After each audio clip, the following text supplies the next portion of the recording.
Sabali, c'est ainsi qu'on dit bonjour en laotien. Bienvenue à Vientiane, la capitale du Laos. C'est le point de départ de notre parcours qui va nous conduire à travers deux pays de l'Asie du Sud-Est, le Laos et la Birmanie. Deux pays réputés pour leur religion, le bouddhisme, omniprésent. Vous voyez bien, je me trouve devant un temple laotien, devant un temple bouddhiste et devant une divinité connue ici qui s'appelle Tronani. C'est la divinité protectrice du Bouddha et elle est connue pour sa queue de cheval qui se transforme en lance à eau pour pourchasser les démons. Et elle a bien pourchassé les démons qui entouraient Bouddha, mais aussi, sans doute, elle a dû protéger les Bretons que nous avons rencontrés, puisque vous allez le voir, ce sont des Bretons très sereins, très zen.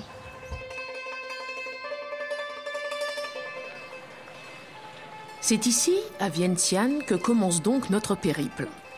Construite sur la rive gauche du Mékong, face à la Thaïlande, la ville connaît un âge d'or au XVIe siècle, lorsqu'elle devient la capitale du Langsang, l'ancien nom du Laos, littéralement le pays du million d'éléphants. Mais il ne reste plus grand-chose de cette période, car la cité a été souvent envahie par des Siamois.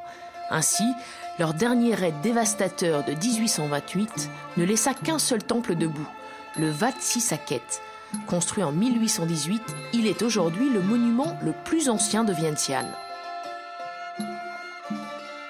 Mais le monument le plus sacré du pays, c'est celui-ci, le Pathat Luang, le grand stupa. Censé contenir un cheveu de Bouddha, il symbolise à la fois le bouddhisme et la souveraineté du Laos.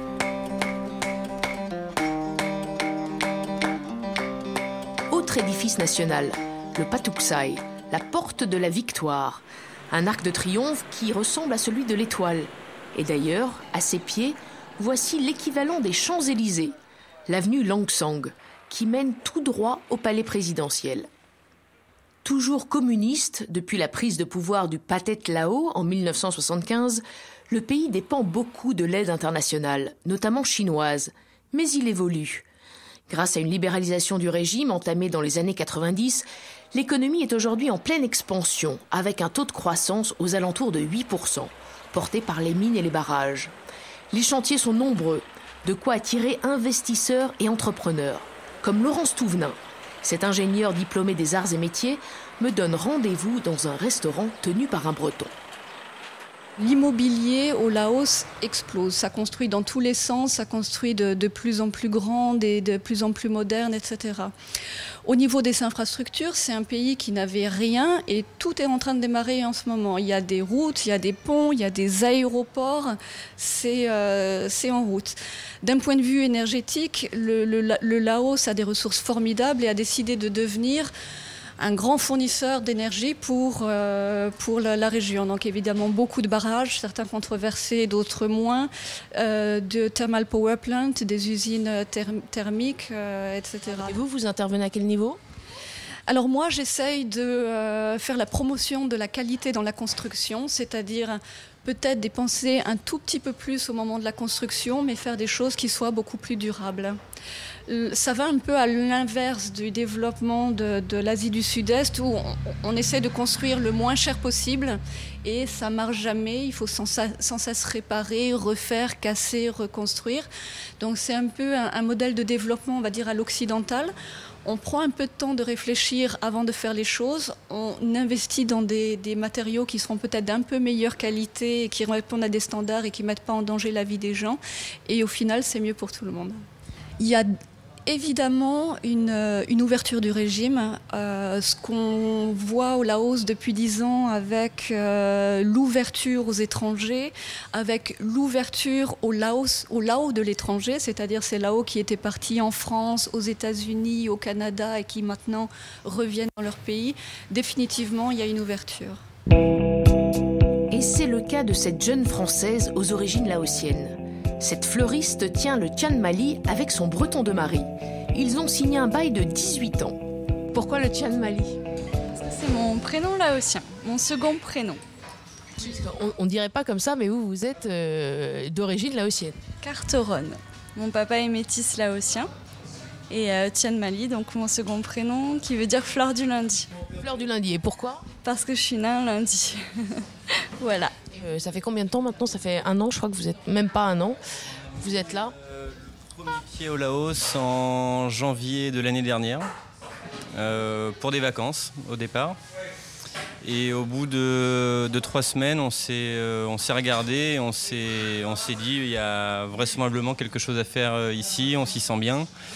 Et tout est à faire, c'est un pays en pleine croissance. Et donc on a commencé à noter les idées une à une, les fleurs, le restaurant et d'autres encore. Et on avait 3 jours, parce qu'on a trouvé cet endroit 3 jours avant la fin de notre visa touriste. Et on a dû prendre la décision en 3 jours de laisser des arts pour une location ici ou pas. Et on l'a fait. On l'a fait, on est rentré en France pendant quelques mois pour préparer les valises, mettre le container sur l'eau, dire au revoir aux amis, dire au revoir à la famille et revenir en juin de l'année dernière pour commencer les travaux qui ont duré 3 mois. Et à partir de là, on a pu ouvrir en octobre. Et l'aventure Tian Mali a commencé. On organise tous les mois, tous les derniers vendredis de chaque mois, on organise une soirée bretonne avec galettes, crêpes. On essaye de faire venir des traumades régulièrement, du pâté énaf, du chouchen, histoire de donner une pointe bretonne à notre affaire. Une affaire qui est d'ailleurs devenue un repère de Bretons depuis l'ouverture. On laisse Caroline et Mathieu à leur fourneau pour se rendre au lycée français de Vientiane, un autre repère de Bretons. Le lycée accueille 540 élèves de la maternelle à la terminale. Marie Troalen enseigne auprès des plus jeunes. Cette Finistérienne n'est là que depuis quelques mois. En fait, j'ai suivi mon mari. J'ai un mari qui travaille dans les barrages. En fait, il y a beaucoup de barrages ici hydrauliques au Laos. Donc, il est dans le centre du Laos. On lui a fait une proposition. Nous, on avait envie de partir à l'étranger depuis longtemps. Enfin, voilà, c'est quelque chose qu'on souhaitait. C'était pas facile. On ne trouvait pas forcément de poste pour lui. Moi, je connaissais rien à l'enseignement à l'étranger, donc je savais pas qu'il y avait des postes pour des gens comme nous. Donc on a commencé à partir pour son travail. Je suis venue avec mes 3 enfants. Et puis quand je suis arrivée ici, alors je suis arrivée je sais pas, le lundi. Je suis rentrée dans le bureau du proviseur. Je lui ai dit éventuellement je peux faire des remplacements si vous voulez. Et le mercredi il me disait écoutez j'ai besoin de vous. Et voilà, je suis venue avec mes 3 enfants. Mon mari continue de travailler. Vous vous plaisez au Laos? Ah oui, beaucoup. Ouais, beaucoup. Moi je trouve que c'est un pays avec une grande douceur de vivre, douceur des habitants. Et puis on a des tas de choses à regarder tous les jours. Enfin, voilà, on traverse la rue, il y a des tas de choses à voir, des tas de petits commerces, des tas de gens à découvrir. En plus, je trouve qu'on vit finalement avec eux quand même, par rapport à d'autres grandes capitales asiatiques où peut-être il y a des quartiers européens ou des quartiers d'expatriés. Ici, c'est un peu mélangé. Ils nous appellent les phalanges. Mais finalement, nos maisons on est voisins, quoi. Les phalanges, ça veut dire les étrangers? Ça veut dire étrangers, je crois, mais je suis pas sûre que ça vient de français à la base. Je crois qu'ils disaient phalanxé. Et donc après, c'est devenu phalange, puisque c'est quand même une ancienne colonie française.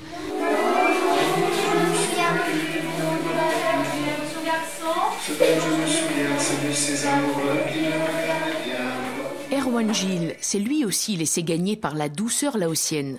Ce Morbihanais, prof de physique-chimie, est arrivé il y a 2 ans. Sinon, les élèves ici, comment sont-ils par rapport aux élèves qu'on a en France? On sent quand même une vraie différence? Il y a une énorme différence, c'est-à-dire qu'ici, ils sont très respectueux. Beaucoup de bonjour en entrant, merci ou au revoir en sortant. Ils ont un respect du professeur qui est complètement disparu en France. Et ils considèrent vraiment que c'est quelqu'un d'important.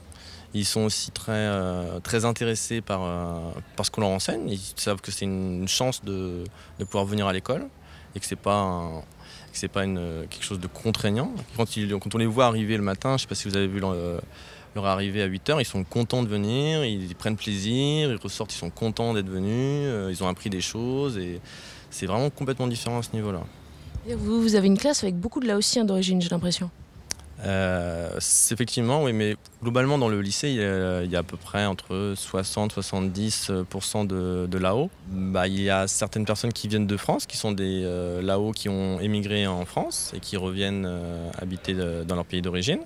Donc les enfants parlent évidemment français. Il y a des Lao qui sont ici et qui ont des parents qui sont francophones, qui sont soit au gouvernement ou au ministère et qui ont du coup cette culture du français et qui pour eux est une évidence, d'abord le français, après l'anglais. L'anglais, justement, on l'enseigne quand même au lycée. Et c'est Xavier Kemener qui s'en charge. Ce costarmoricain est un ancien trader. Ouais, j'ai d'abord quitté la Bretagne pour aller travailler à Londres, ensuite aux États-Unis, comme trader dans la finance. Je suis rentré en France et pour partir en Bretagne. Là, je me suis reconverti, j'ai passé le CAPES, je suis devenu enseignant. Et après 4 années même en France, j'ai décidé d'aller voir un peu ailleurs comment c'était. Donc j'ai postulé principalement en Asie du Sud-Est et on m'a proposé de venir au Laos. Vous êtes resté combien d'années dans la finance ? 6 ans. Alors dans la finance, un peu plus d'une dizaine d'années, mais à Londres et aux États-Unis en tout, sur la période, ça fait 7 ans. Donc je suis rentré en France ensuite quelques années et c'est là que j'ai passé le CAPES pour changer de voie. Pourquoi ? Parce que la finance, ça correspondait pas vraiment à qui j'étais. C'était rigolo à faire en fait, c'était un peu comme un objectif de jeune étudiant. Et puis ensuite, je me suis rendu compte que c'était pas l'environnement dans lequel j'avais particulièrement envie d'évoluer pour le reste de ma carrière, quoi. Donc dans un premier temps, presque la première partie de ma vie était tournée autour des films américains, de la culture anglo-saxonne qu'on connaît. Puis ensuite, j'ai commencé à voyager et j'ai découvert l'Asie. Et ça a été une forme de révélation, quoi, vraiment une région que j'avais envie de découvrir. Et surtout, j'avais envie de m'imprégner aussi de la douceur, qu'on trouve ici, notamment dans le caractère des gens. Je pense que l'influence du bouddhisme, en tout cas moi, me séduit. C'est un pays qui se mérite, c'est-à-dire qu'il faut du temps. Et en même temps, je pense qu'on s'y attache quand même assez rapidement. Mais surtout, il faut écouter, il faut observer. Et puis se laisser justement, laisser toute cette forme, cette indolence, cette douceur nous imprégner en quelque sorte. Cette douceur, cette langueur n'a pas totalement submergé le jeune homme que nous allons voir maintenant. Ce Nantais de 26 ans est on ne peut plus dynamique. Simon Vasselet donne des cours de natation aux enfants du lycée et il parle même là-haut presque couramment. Simon, je suis très impressionnée. Comment se fait-il que vous parliez aussi bien le laotien ? En fait, moi je suis arrivé il y a 3 ans et les 2 premiers mois, je suis arrivé ici un peu en avance pour pouvoir apprendre le lao. Donc j'ai passé 2 mois avec des lao, donc 24 heures sur 24. On habitait aussi ensemble. Donc ça m'a permis d'avoir des bonnes bases. Puis après, voilà, plus les amis s'enchaînent et je passe beaucoup plus de temps avec les Lao qu'avec les Français. Qu'est-ce qui vous a donné envie de venir ici, au Laos, vous qui êtes maître nageur ? Moi, c'est un peu déjà le hasard. Parce qu'en sortant de l'école des maîtres nageurs, j'ai envoyé des CV un peu partout en Asie. Et donc l'école française au Laos m'a dit peut-être à l'avenir, on aurait besoin d'un maître nageur, mais rien n'était certain. Donc je suis venu quand même.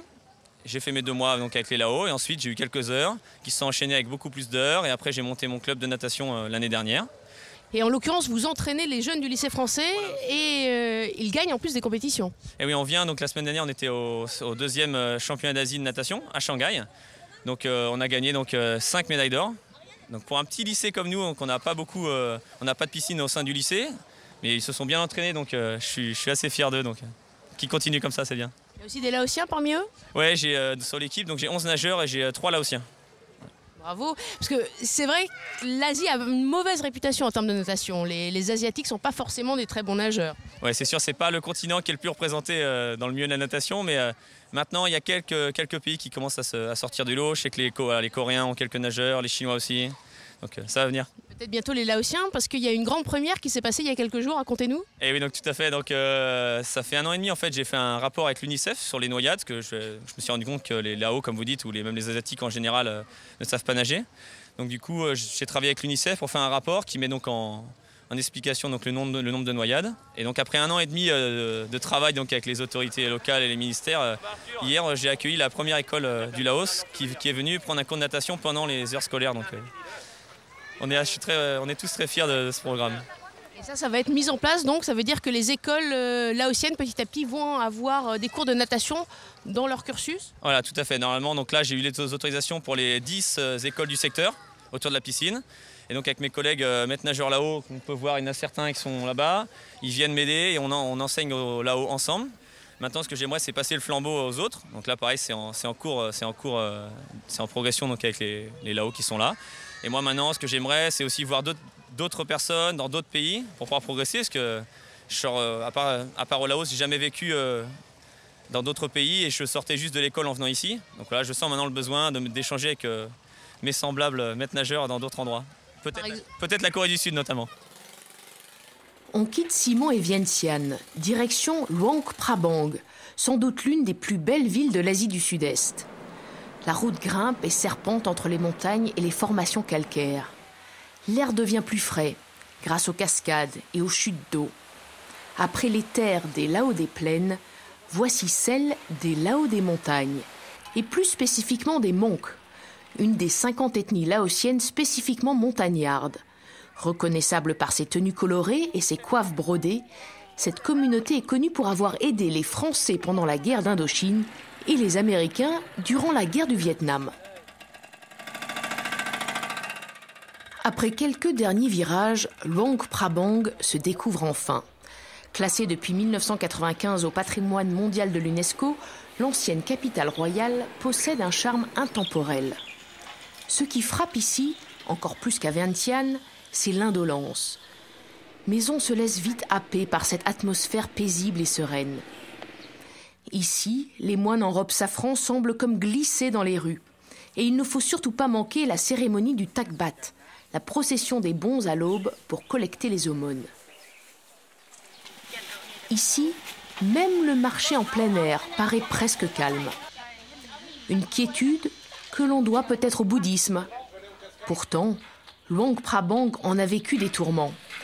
À l'instar de la capitale, elle fut dévastée à plusieurs reprises par des peuples voisins. En 1887, elle fut ainsi mise à sac par des mercenaires chinois qui n'épargnèrent que le Wat Xian Tong, un monastère-temple du XVIe siècle. Aujourd'hui le plus connu et visité de la ville, en particulier pour sa mosaïque de l'arbre de vie. Après cette attaque, le royaume demanda la protection de la France. Elle accepta et contribua au maintien de la monarchie. En témoigne l'ancien palais royal, édifié en 1904 par les Français pour le roi Sisavangvong, qui y mourut en 1959. Les 60 années de colonialisme français, de 1893 à 1954, ont d'ailleurs laissé de jolis restes d'architecture coloniale, ainsi qu'une gastronomie réputée, à déguster si possible sur les bords du Mékong. Le fleuve nourricier, l'artère vitale du pays, le Mékong est aussi la seule frontière entre le Laos et la Birmanie.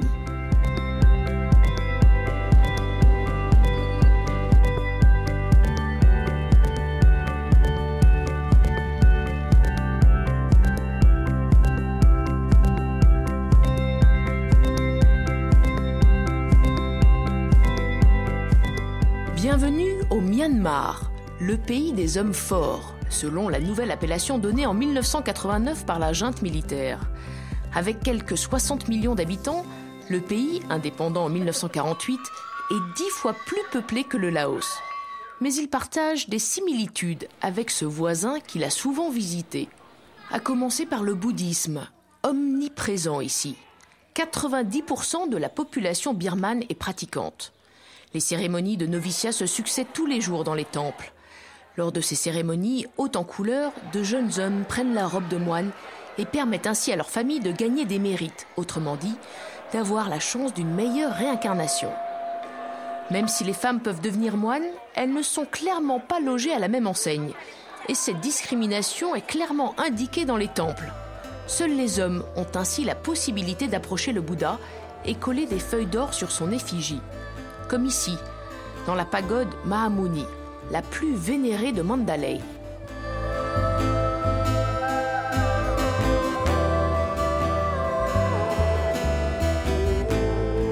Dernière capitale royale, Mandalay fut fondée par le roi Mindon en 1857.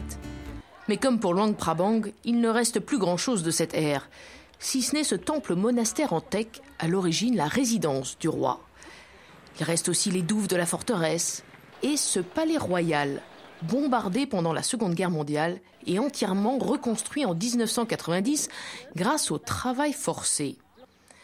Une ambiance étrange règne ici, parmi ces bâtiments vides. L'impression d'arpenter un décor de cinéma à l'abandon. Quittons Mandalay et visitons maintenant les 3 autres capitales royales avant elle. Amarapura, tout d'abord, capitale en 1783. La ville est surtout réputée pour son pont, une passerelle en teck d'1,2 km, considérée comme la plus longue du monde. Réputée aussi pour ses moines, que les touristes attendent impatiemment de voir déjeuner dans leur monastère tous les jours.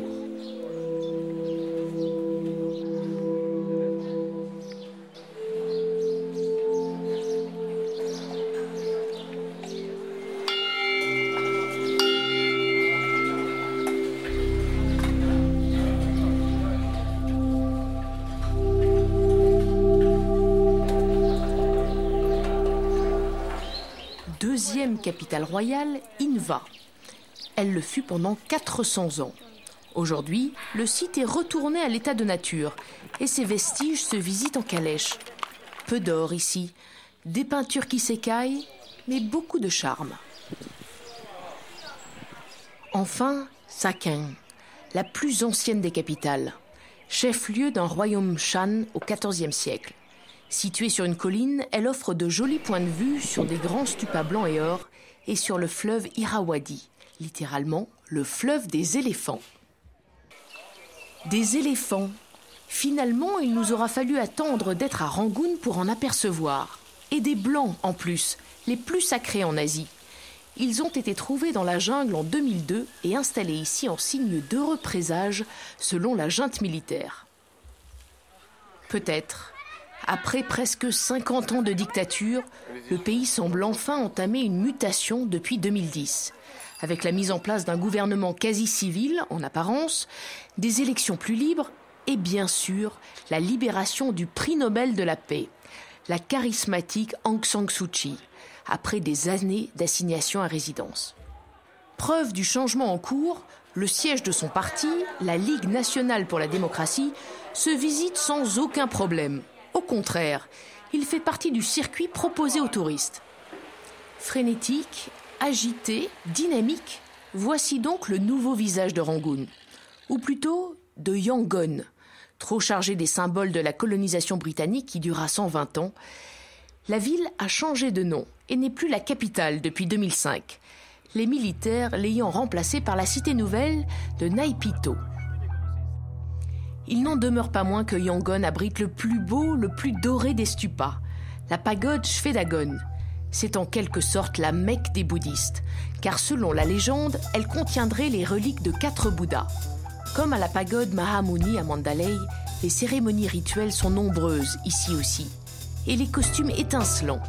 Tiens, à propos de costumes, notre guide nous en dit un peu plus sur l'habit traditionnel birman.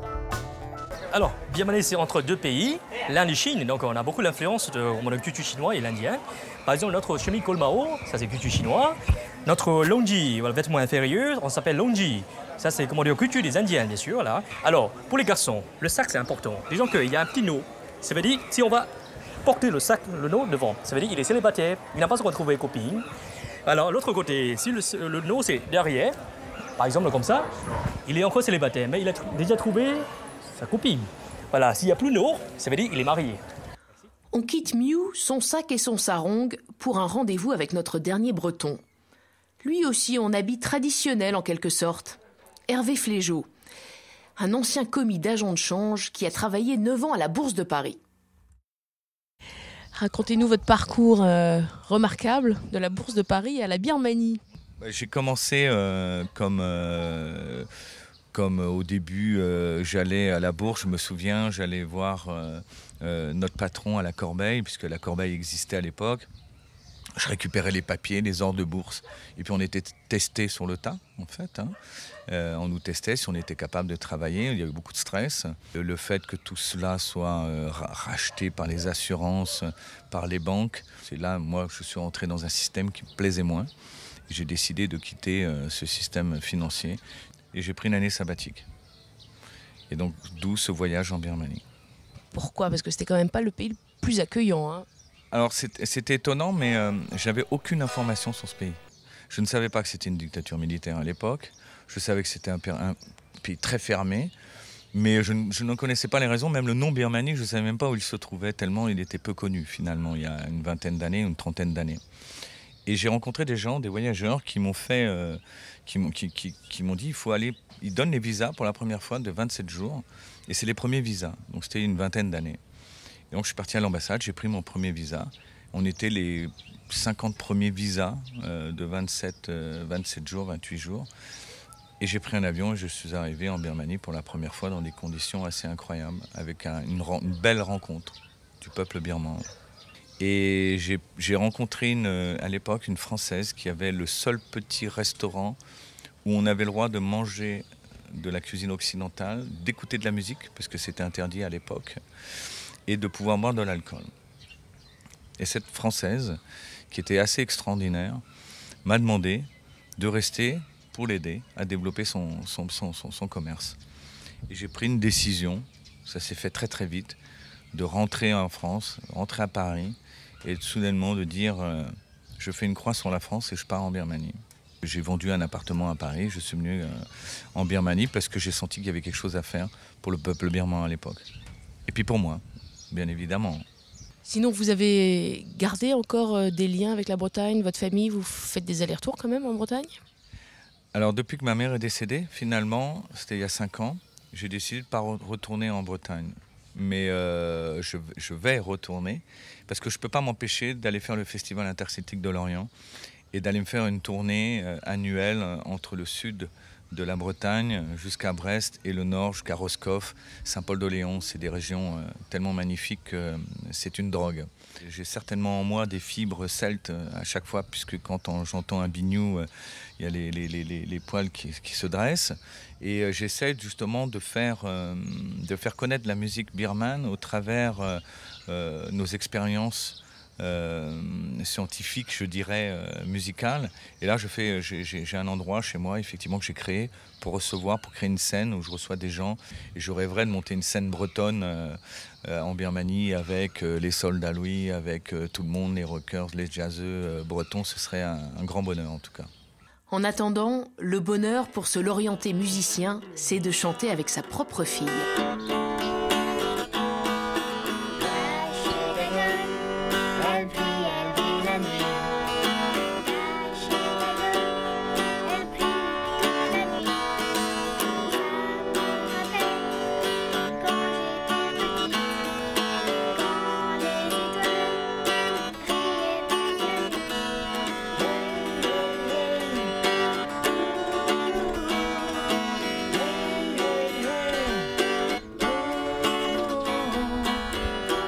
Ainsi se termine ce Breton d'ailleurs, à mi-chemin, à cheval entre le Laos et la Birmanie.